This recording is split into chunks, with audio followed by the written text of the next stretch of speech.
I'm Luke Beard. I'm Chris Green. I'm Riley Gunter. And I'm Nash Rainey. We are The Backups. All right, so let's just kick right into it. Coming off the NFL season, there's been a lot of moves in free agency. Just a whole list of names in front of me. Does anyone have any big reactions, maybe for your personal teams? I mean, for the Packers, we got Josh Jacobs and Xavier McKinney, so I'm hyped about that because Green Bay never do nothing, we never do anything during free agency, so I'm just hyped for that, and I'm excited for next season. It's a bummer. I was sad that we didn't get to keep Aaron Jones, but now that he went to the Vikings, I don't know how to feel about that. Yeah, it's always tough when the, player of yours gets to another team. And it was one of those things where he's been on the team so long, he's been playing so well for them. I was kind of expecting him to stay. I thought we was about to have both. So you saw. So I tweeted, I was hyped about that, and then they was like, "No, he's not staying." And then it made a bit more sense when they released him. I was like, that makes I don't know if Josh Jacobs is the guy you'd have at RB2 or. He's gonna be RB1 for sure. Exactly. Riley, anything coming out of the 49ers? I feel like it's more of a loss than any gain from the Niners. Obviously losing Eric Armstead, and the main reason is we don't have money to pay. I'm hearing y'all trying to sign Chase Young on a prove-it deal, but I'm iffy on that. I forget his name. I know we picked up a pass rusher, but that's really all I've seen out of the Niners. That's what I've been saying. I was like, this year was supposed to be our year if you look at everyone's contracts and everything. Yeah. That was our chance, and now it's tough. starting to get spooky over there. No. I just can't go back to that 2-14 season. Oh no, I won't go back to that. It's been I know it won't, but that was a rough time. Like 8 and 9 seasons and stuff like that. No. Having a 2-win season sucks, man. Yeah. Wouldn't recommend it. I don't know what it's like, but. And then for the Panthers, I've got to be honest. It's been a very mixed bag free agency wise. We lost Brian Burns. Well, we didn't lose him. We traded him to the Giants for a second and a fifth, which, considering how he's been such a big cornerstone of our defense, and in the past we were offered two first rounders. It's just disappointing. Yeah. I said it I think 2 weeks ago. He was my favorite player on the defense, and it sucks to see him go. I think he's an electric player, and I think when there's some other guys on that defense that can create pressure, it allows him to shine. Because usually if he's the only this season, he was kind of one of the main defensive forces, which is why he was didn't have the statistical year. So it just sucks to see that we didn't get nearly enough for him, and we lost a good player, and it's it just feels like this organization is just in a tailspin, which is crazy to say. It's kind of hard to believe that a team going 2-15 without their first round get much worse. Much worse. It's just we made it happen. And then we also lost linebacker Frankie Louvu, who I was just really disappointed about.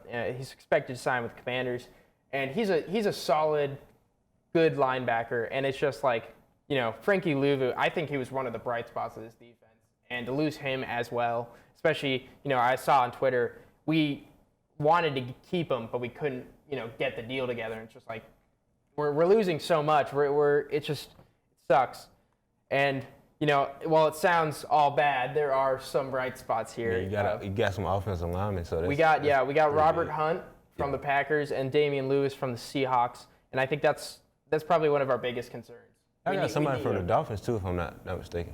I think so, yeah. So it's beefing up the O-line has been, it was Bryce Young. I love hyping him up, but for being honest, he didn't have a great rookie season, and I don't think that's his fault. I think it's just what he had around him. Yeah. Playmakers and also, not a great O-line. O-line. You can't, there's nothing you can do. It's he's getting his start in the league, and they're putting him against, probably, with a tough O-line. It's frustrating. It's fun to joke about, but it's obviously Bryce Young's a good quarterback, but it's just, what's he supposed to do? It's kind of like, I kind of see that Spencer Rattler at Carolina, good quarterback. There's just not much talent around him. Not much you can do, you got good receivers, but you can't get it to the receivers if they're not blocking. The O-line's just like when they played UNC. He actually, there was times, he got sacked 8 times that game. So I understand the comparison. Yeah. I don't like that it's to a Gamecock, but I understand the situation is very similar. That came to mind. Yeah, I can understand that. And then, breaking away from our specific teams, a lot going on in the NFC and AFC. Saquon Barkley to the Eagles. That's big. I think that one's huge. Yeah. I know Giants fans, how they feel about him. They feel like he's a traitor and all, but y'all didn't pay him. Yeah. y'all gave Daniel Jones all the money, and they pretty much done with Daniel Jones at this point. So it's just in hindsight, they look like clowns pretty much. Like they gave Daniel Jones all the money instead of the franchise running back that y'all drafted and didn't put talent around him for. It's just goofy, man.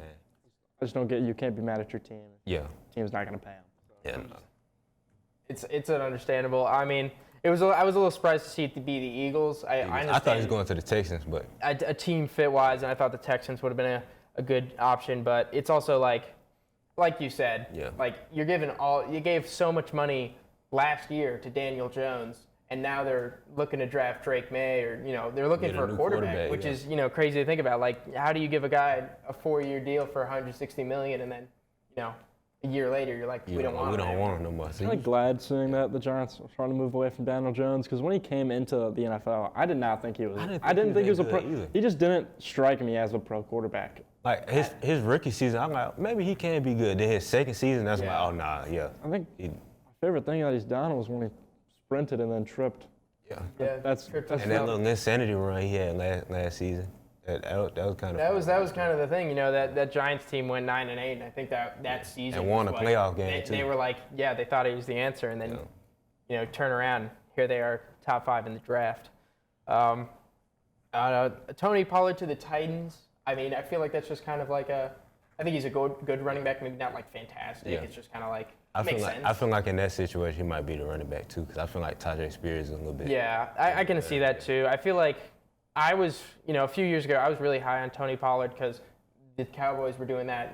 They had Zeke at 1 and then him at 2, and whenever he got the Pollard ball, was looking better. Yeah, he was always looking better, and then he got that starting role this year, and I think he was decent. But he wasn't. He didn't do anything spectacular. It wasn't what you was expecting him to do. Exactly.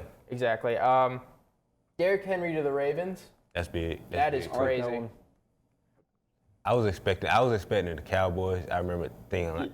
I was seeing a lot of stuff. Yeah, I was thinking Cowboys or Ravens probably the best fit for him. And, I mean, at the goal line, you got to either worry about Lamar running it in an RPO situation, Derrick Henry running it in, or them just passing it. Like, it's a lot to worry about when they get in the red zone. Yeah, I think he's just probably better fit at the Ravens than he would have been at the Cowboys. Yeah. It's gonna be a dangerous team in the AFC. Yeah. I mean. Got to lock it in when it comes to playoff time. That's all. Play calling just got to be better. That's all. That's the thing. I think it's similar to the Panthers. There's concerns with the Ravens' wide receiver core. Is there enough weapons there? So I think adding Derrick Henry, you're not going to fix those issues, but it's probably going to help when you have a much stronger running back that can pick up first downs. And that's their specialty, just running the ball. That was something that they didn't do in the AFC Championship game. Run the ball. Yeah. So I thought that was a really good move by them. I understand why the Titans moved away from him just because of age concerns. But Derrick Henry is just such a fantastic back. Yeah. Other news, T. Higgins requesting a trade from the Bengals. I mean, that's unfortunate because I wanted that quarter to stay together. Yeah. Eventually, probably win one together, but of course, a big problem that was coming up that they couldn't avoid was paying T. Higgins. Yeah. And that was a big topic last season, and it got more brought up this season. So bigger issue. Yeah. I wasn't surprised. I think, and I remember early in the season, I thought maybe we could have gotten him. I thought maybe we would have thrown a lot of money at him or traded for him or whatever. I think I agree with you. It's one of those things where I think it's a money issue, and I can't disrespect the player for going where the money is. I feel like T. Higgins is a good enough wide receiver to be a wide receiver one at like a lot of these teams, but just that Bengals receiving core is just. Yeah. I kind of wish they stayed together, but I understand. I honestly hope to see T. Higgins at the Panthers. I think it would be a good fit because. I mean, our top guy was Adam Thielen, and I think he did play well last season. I also would like to see him on the Jaguars too. Jags, I could see him as well. Fun to see. They need a wide receiver one. Let's be honest, they need one. They keep drafting like wide receiver twos. Russell Wilson got cut and has just recently been signed by the Steelers. Any reactions? I mean, I'm hyped for us. I mean, I feel like how the Broncos handled his last season, it just wasn't great. Like they wanted him to sit down he was playing good football. So it was just, I'm happy to see him on a new team. I think he'll do a lot better. Yeah. He won't have to rely on his athleticism as much as he did with the Broncos. Yeah. I'm excited to see that. It's a little odd to me because, I've seen him face up against the Niners at the Seahawks. And when he went to the Broncos, I was like, I don't feel like he should be on the Broncos. And I really don't feel like, this is like nothing related to like the actual sport. This is just how I feel. It's just a vibe. It's like I'm like the Steelers. I get it. It's always It just strange. seeing him not in the Seahawks jersey. Yeah, it's just odd. But I was just like, I'm still personally kind of feeling that whiplash from him getting cut by the Broncos. I feel like teams, especially when they throw that much money at a guy, they're kind of reluctant to cut him loose when they. Like for knowing you was gonna lose $85 million if you cut him, like they must have really wanted him gone, man.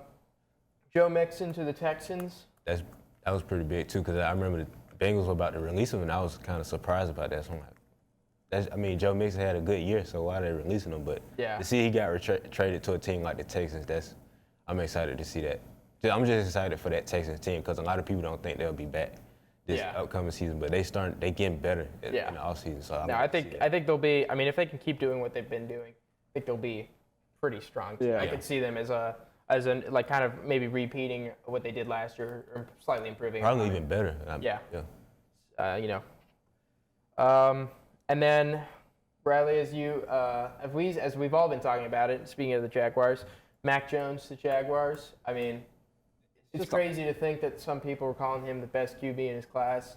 I think he was maybe not the best QB, but there was debates about Yeah, that rookie season tricked a lot of people. His rookie season tricked a lot. I think it's one of those. Odd. I didn't like. It's odd. Yeah. That's all I can really say. I just did not see that really happening, and then got the news. It seemed like a very odd. Yeah, it's like a Madden franchise move, basically. Like this is what this whole free agency felt like. Something you see on Madden. It's all these playmakers just switching all around. It just next season you're gonna see all these guys in different uniforms and just, like what's going on there?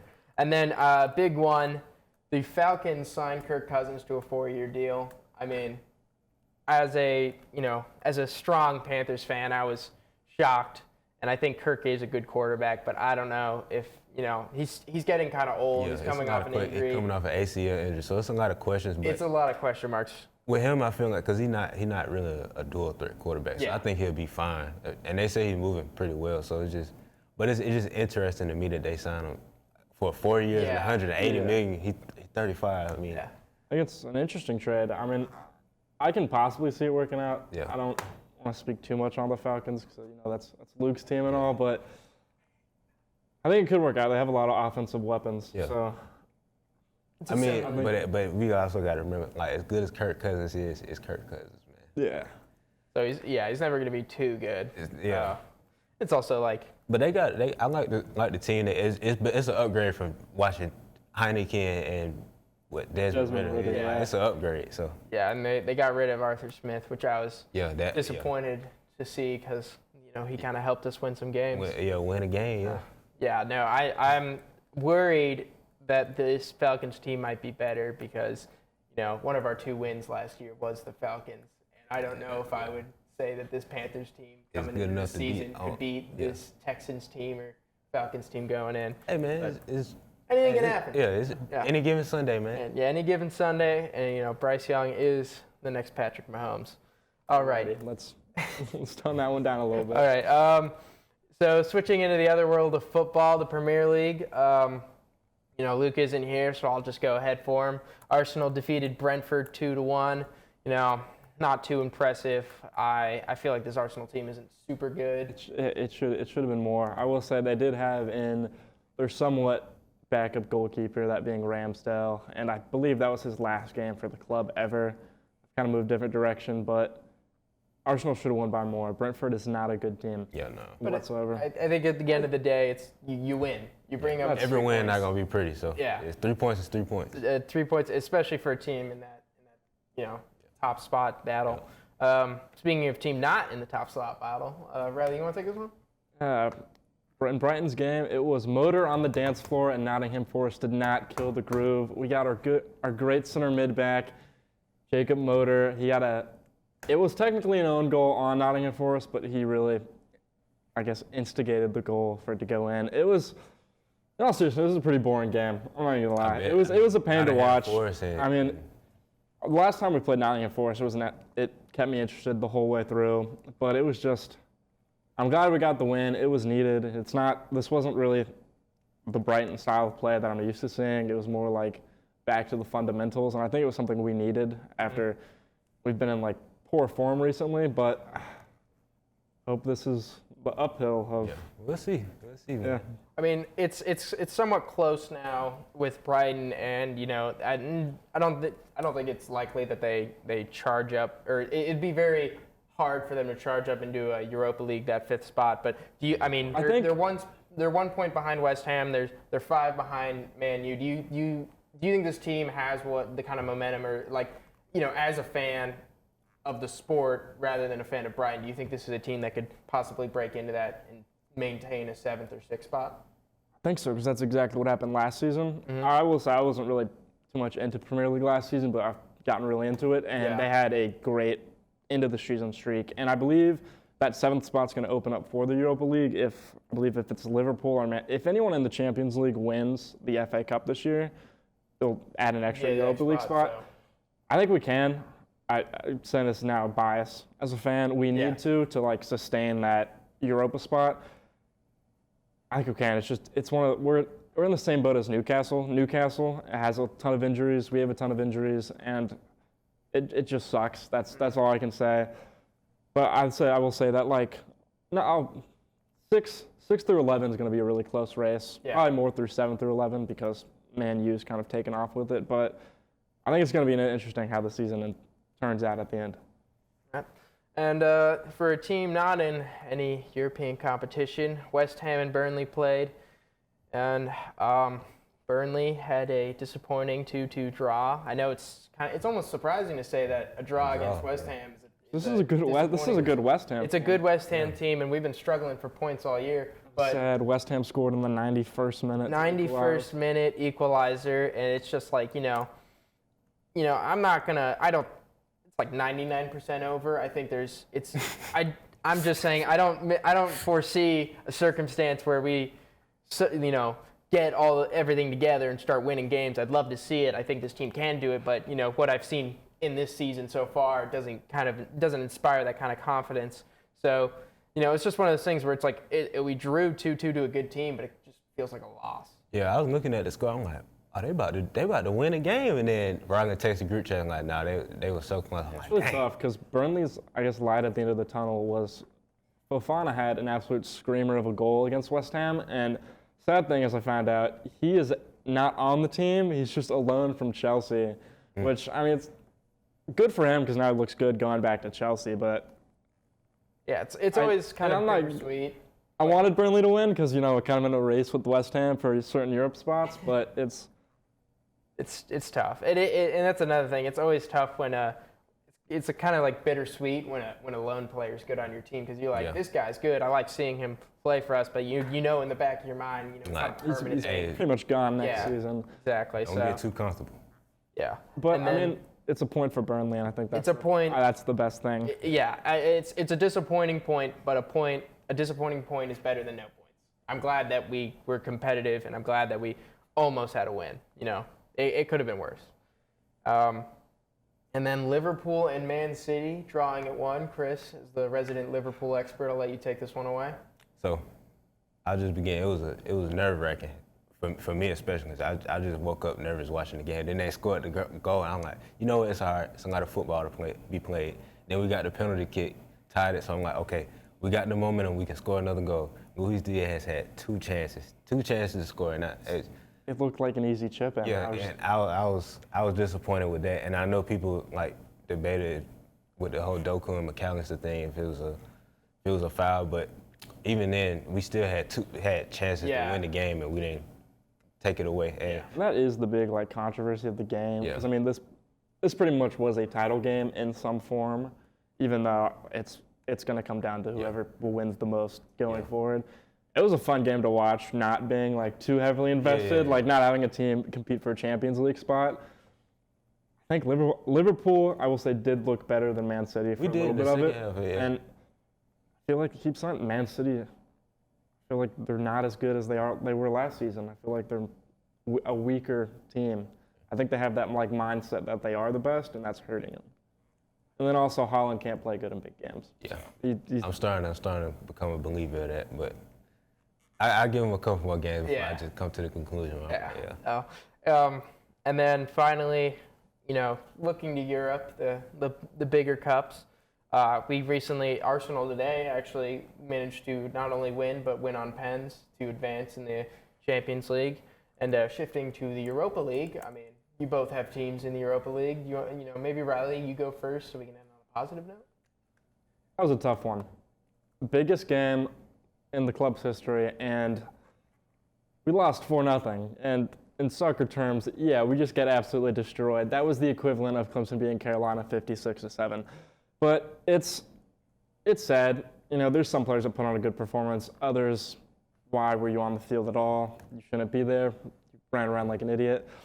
But at the end of the day, I get to see my team compete in Europe. It's a big thing. Yeah, I'm not even saying that's like a diss towards your team. Yeah. It's more like, me after you said it. I've seen us play in France, Amsterdam, Greece, and it's just, this is our first time ever as like a club making it to a Europe stage. Yeah, so that's nice to see. I truly believe we'll be back, and that's pretty much what everyone's general consensus is, hey, this is their first time. They now realize what moves they need to make in the offseason, and by the looks of it, we are already planning those, and so it's bittersweet, I guess. But bittersweet, yeah.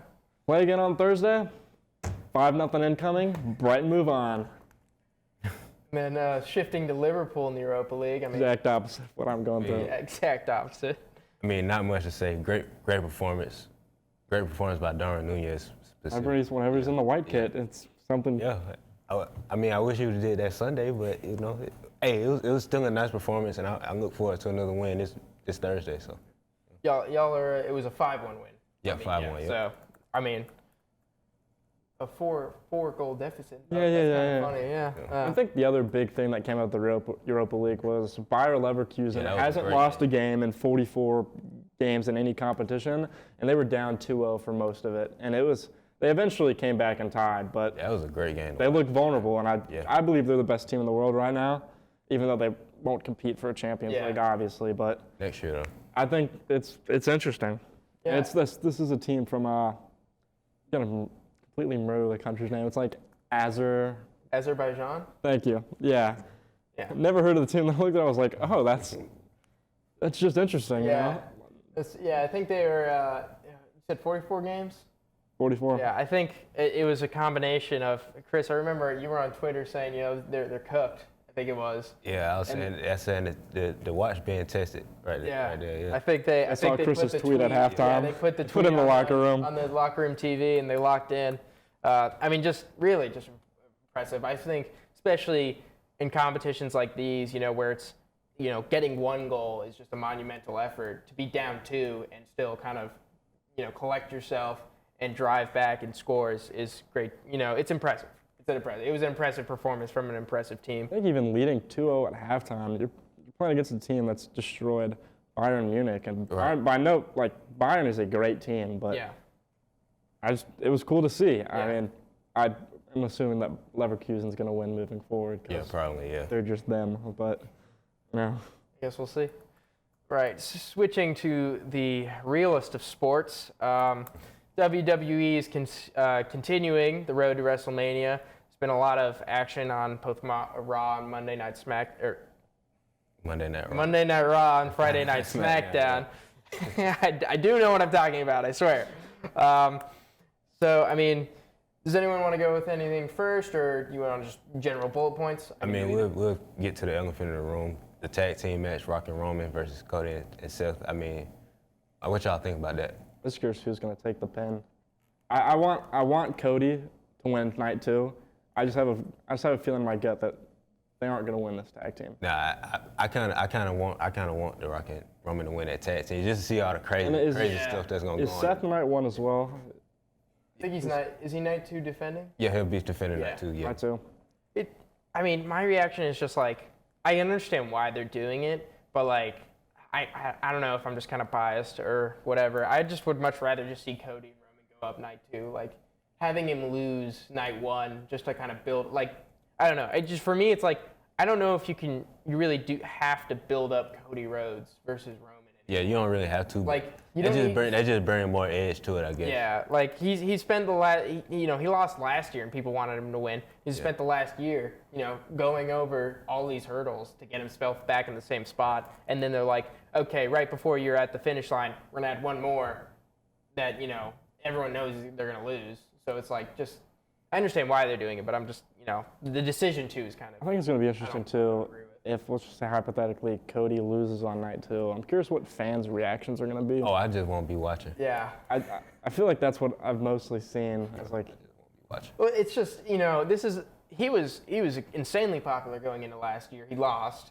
People were upset. I remember the feeling of the room when we were watching it. It was just like devastation. At the time, I was mad, but I kind of understand. I could understand what they were doing. Yeah. And then, this whole past year, he's the top guy. He's showing up. He's doing what he needs to do. People are like just loving him. He wins the Royal Rumble again, which is like hasn't been done in 2 decades. So that just kind of shows the company's like value in him. And then, you end up here. If he loses again, I agree with Chris. I wouldn't watch. The only thing I'm worried about is I'd just be watching clips of Raw and SmackDown until it's time for him to lose. Chris has said it before. They want him to Roman's reign to go on for longer than. I saw that last year. They plan on him having the belts in like September of this year. I'm like, yeah, no. I didn't even mean to say Roman's reign. Just rolled off the tongue. It just worked. Yeah, it's also one of those things where I would, it's been such a long reign, especially for a guy who's not really everyone says has been repeating it for months, but he doesn't he's not showing up on every SmackDown to defend or do anything. That title reign been going on since the beginning, since pretty much quarantine. Yeah. So it's just, I don't know. I just really don't want to see Solo run out again night 2. Yeah, you're gonna see him. It's gonna happen. Like I have yet to see a match where it doesn't happen. And no one's gonna know it's him.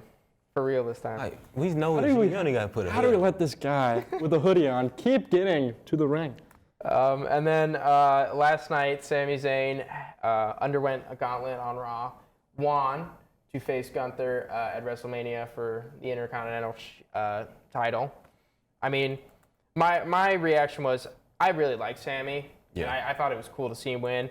I think, Chris, you were saying before the show, Gable winning would have been cool as well. I kind of would have preferred that. I would mix it with like a triple threat or something. Yeah. I have hope that they do that, but it's one of those things where if they don't do that, I'll be disappointed, but not too disappointed. Yeah. I hope that I'm using hope a lot. WrestleMania, I want to see the Intercontinental title shift just because, Gunther's had a fantastic reign. He's been very good.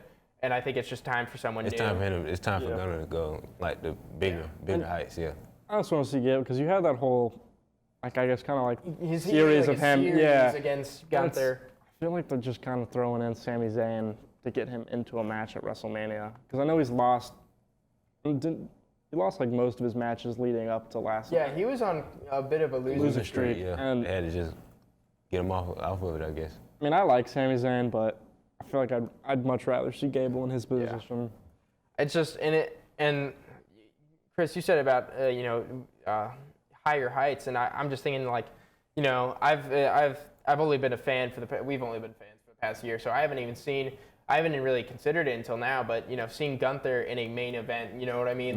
Like for a top title is something that I think would be great to see.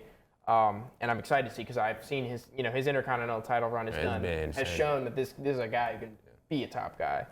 And then finally, for WrestleMania, there's going to be a 6 different tag teams ladder match for the tag titles. I'm super excited because not only do I love the idea of 6 tag teams and a ladder match in Mania, but I think the idea, or at least what some people are saying, is that maybe this is how they finally get the tag belts on 2 different shows. Yeah. Which, I mean, thoughts? I like seeing Otis and Tozawa being a tag team. I think that's just interesting to me. Yeah, I think they're moving Chad. They're trying to move Chad to more single stuff. So Otis needs a tag partner, and I've always believed in the power of Tozawa. So I'm excited to see it as well. I'm obviously I can't see the future. I have a pretty good feeling. I feel like the Judgment Day will retain one of those belts. And then somebody else. Somebody else will get the other one, just because like I think they have been pretty good with those. Yeah, belts. And I've liked seeing them, and as Rhea Ripley says, they run Monday Night Raw, so I could see them retaining the Raw belt. And Damian Priest is in that tag team, right? What is he doing? What is he doing with Money in the Bank? I don't know. I'm thinking he might cash in on night 2. I'm thinking that. Who do you think he cashes in on? Seth. Probably Seth. Seth. Because I know it was, I forget how long ago, but there's the episode when it looked like he was going to cash in, but then Drew stopped him. He's been pump faking for a long time. Yeah, it seems like when LA Knight lost the Money in the Bank to Damian Priest, at the time I was disappointed, and now I'm looking back, I'm even more disappointed because they haven't really done much with that. And I think, considering that they seem to be building up, it's frustrating to see that, because I think once used effectively, the Money in the Bank as like a narrative device and like as a tool can be such an exciting thing. So seeing this guy who's like, and with Seth being injured and stuff, there's been so many times in the past year where people are saying, hey, this would be the perfect time for a Money in the Bank winner to come in and cash in on this world champion, and then you just don't. I hope if it is a cash in on Mania Night 2, I hope they do something creative with it. Yeah. I don't know. It just gotta I just hope it all makes sense. It's Yeah, right. That's all I ask for. But I mean, I guess the only way to find out is to watch. Yeah. So. I think WrestleMania is going to be interesting. Yeah. We will be seated. And then finally, shifting in overtimes, Chris? I just want to highlight, I know can't give them too much credit, but South Carolina's women's team for winning the SEC tournament. And 2 games specifically, the Tennessee game, Cardoso hitting her first ever 3-pointer in college. So that was a crazy sight to see. And then the championship game between LSU and South Carolina, it was a good back and forth game. South Carolina started to get away with it, then LSU started to come back. And I mean, LSU, I like the team, but it seemed like South Carolina just got their number each time. Yeah, it's like, I think it's just tough to bet against the South Carolina team. I agree with you. I think LSU is very talented, but it's just like, it's when I think of the 2 big teams in women's college hoops, I'm thinking South Carolina and Iowa. I'm thinking, the 2 juggernauts. So is Carolina's freshman full Wiley? Yeah, she had a great game. Oh my God. Yeah, she had a great game. I very much dislike South Carolina, but you can't just ignore it. That's like that's the female version of Kyrie. It's insane. I understand that's the right, but I enjoy watching them play, man. Yeah. It's just a good team. I feel like even I went to the game when they played here last year, and it's just like you watch them, and it's like I can't hate. Like these are just very good. They're just very good basketball players. Yeah, I remember I saw the clip of the end of the Tennessee game, that 3-pointer, and I remember I was like, my first reaction was like, no one's closing out. Like, where's there doesn't seem to be a defense on this, which is crazy. And then I learned. Because I looked at her stat line the other day. So she never not shot a 3. Like, yeah, you're expecting someone who never shoots threes. It's a pretty good bet that they wouldn't make it. Yeah. So, just a crazy result. I think the interesting thing coming out of that game was the whole storming off the bench and how many players they have left. That was unfortunate. I know one team has 6 players available and the other team has 5. I think for this first game in March Madness. That was unfortunate to see. It's just that unfortunate. It's unfortunate.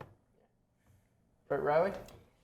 The U.S. women's team has redeemed themselves from the World Cup this summer. We have just won the inaugural Gold Cup against Brazil. I believe it's Lindsey Horan hit an absolute insane header right before the ending of the first half. I was glad to see her win again. It wasn't a great performance compared to how good our team should be, and we should have won the World Cup. We have the best women's team in the world. I will say Spain who won it. They are loaded on talent. Just pretty much the whole women's FC Barcelona team is just Spain's national team, but they're so good. Yeah. But glad to see the U.S. winning a cup. Something in soccer. Yeah, it's always like it. I'm always super excited whenever there's a big women's tournament coming up, just because we're such a good country, and our men's team, it's like, oh, if they make the round of 16, it's like a really good year. Yeah, that's a big and thing. it's yeah. like, if we don't make the final, something terrible has happened. So, I mean, like you said, it wasn't the greatest of wins, but we won, and to win a gold cup, we're an exciting team. We're a very good team, and I'm always kind of excited to watch. Also, for both sides, I think the next few years for both our women's team and men's teams, it's going to be really interesting. Because I think when you talk about like country's golden age or golden generation of players, I think this is our golden generation for both teams.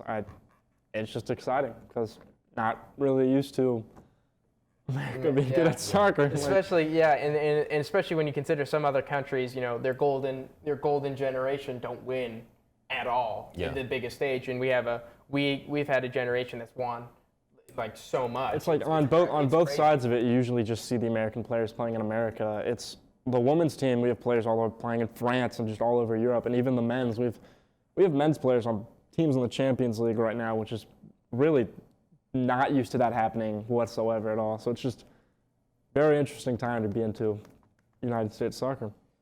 Yeah, and then for my overtime, the men's ACC tournament is kicking off or has kicked off. Clemson, unfortunately, is a 6th seed. We kind of dropped some games late. We dropped some divisional games late. We lost to Notre Dame and Wake Forest, which kind of hurt us. We didn't get that second round.